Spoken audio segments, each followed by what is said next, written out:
جس سے آپ محبت کرتے ہیں اس نے آپ کو چھوڑ دیا ہے، یا جس سے آپ محبت کرتے ہیں اس نے آپ کا نمبر بلاک کر دیا ہے۔ آپ اپنے محبوب سے رابطہ بحال کرنا چاہتے ہیں، آپ چاہتے ہیں کہ جس طرح آپ اس سے محبت کرتے ہیں بالکل ویسے ہی وہ بھی آپ سے محبت کرے۔ بسم اللہ الرحمن الرحیم، السلام علیکم ورحمۃ اللہ وبرکاتہ۔ ناظرین، آج کی ویڈیو میں ہم آپ کو محبت کا ایسا سخت ترین عمل بتانے کے لیے جا رہے ہیں، اس میں نہ تو کچھ کھلانے کی ضرورت ہے اور نہ ہی کچھ پلانے کی۔ یہ عمل دن میں صرف 3 مرتبہ کیا جاتا ہے، کیونکہ یہ اتنا سخت ترین عمل ہے۔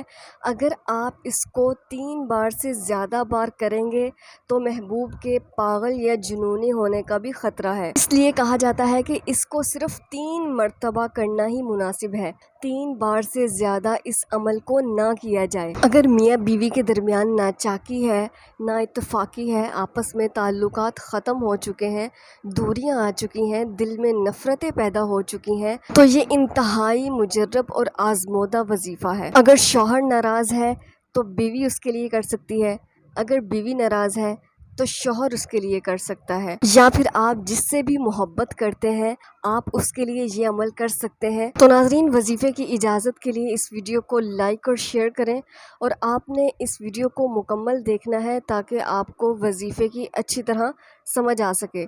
اور اگر آپ خصوصی دعاؤں میں اپنا نام شامل کروانا چاہتے ہیں تو کامنٹ باکس میں اپنا نام، اپنے شہر کا نام، اپنے ملک کا نام اور اپنا مسئلہ لکھ کر کامنٹ کر دیں، انشاءاللہ آپ کو خصوصی دعاؤں میں ضرور شامل کیا جائے گا۔ ناظرین، ایک بات آپ ہمیشہ یاد رکھیں، کبھی بھی ناجائز مقصد کے لیے آپ نے اس عمل کو، اس وظیفے کو نہیں کرنا۔ اگر آپ ناجائز مقصد کے لیے اس وظیفے کو کریں گے تو آپ کو اس کا کوئی فائدہ حاصل نہیں ہوگا، اور اگر نقصان ہو تو اس کے ذمہ دار آپ خود ہوں گے۔ تو اس عمل کو دن میں صرف اور صرف 3 بار کیا جاتا ہے۔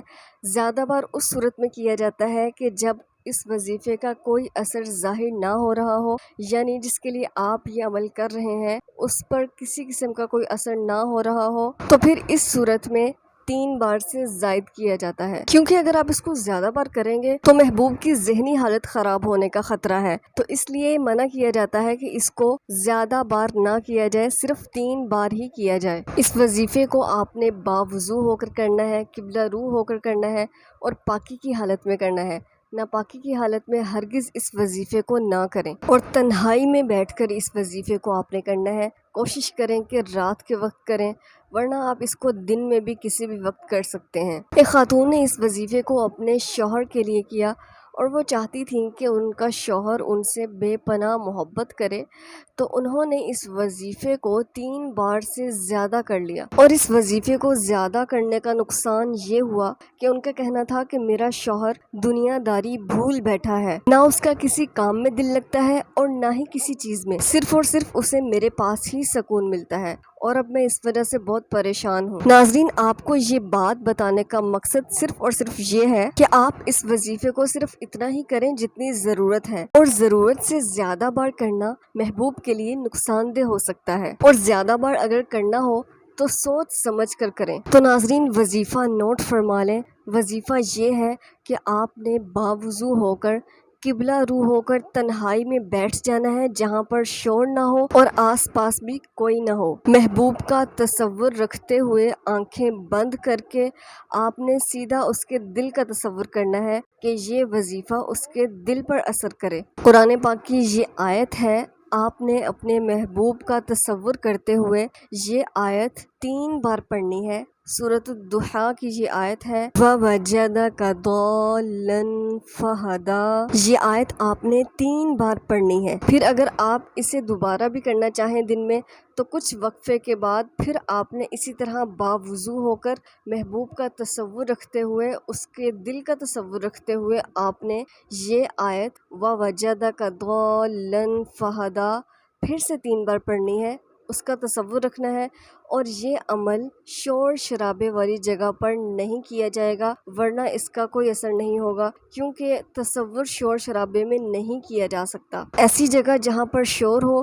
وہاں پر تصور کرنا مشکل ہوتا ہے۔ اگر آپ تصور رکھتے ہوئے نہیں پڑھیں گے تو اثر ظاہر نہیں ہوگا۔ تصور انسان کا تب ہی جمتا ہے جبکہ خاموشی ہو، تنہائی ہو، تو آپ نے تنہائی میں، خاموشی میں محبوب کے دل کی طرف تصور کر کے، دل کی طرف دھیان لگا کر آپ نے اس عمل کو کرنا ہے کی آیت ہے۔ یہ سورۃ الضحیٰ کی آیت ہے جس میں اللہ تعالیٰ نے نبی کریم صلی اللہ علیہ وآلہ وسلم کے چہرے کی قسم کھائی ہے۔ اگر وظیفے سے آپ کو فائدہ حاصل ہو تو کامنٹ باکس میں ضرور بتایا کریں کہ آپ نے یہ وظیفہ اس مقصد کے لیے کیا اور آپ کو اس سے یہ فائدہ حاصل ہوا، اور اگر فائدہ نہ بھی ہو تو بھی ضرور بتایا کریں۔ ویسے تو یہ وظیفہ بہت ہی مجرب ہے، اگر فائدہ نہ ہو تو آپ یہ سمجھ لیں کہ آپ کے تصور کی کمی ہے، آپ کے پڑھنے میں کمی ہے، کیونکہ قرآن پاک کی آیت ہے۔ ایسا ہو نہیں سکتا کہ اللہ کا کلام پڑھیں اور اس سے آپ کو فائدہ حاصل نہ ہو۔ ہماری دعا ہے کہ جو کوئی بھی اس وظیفے کو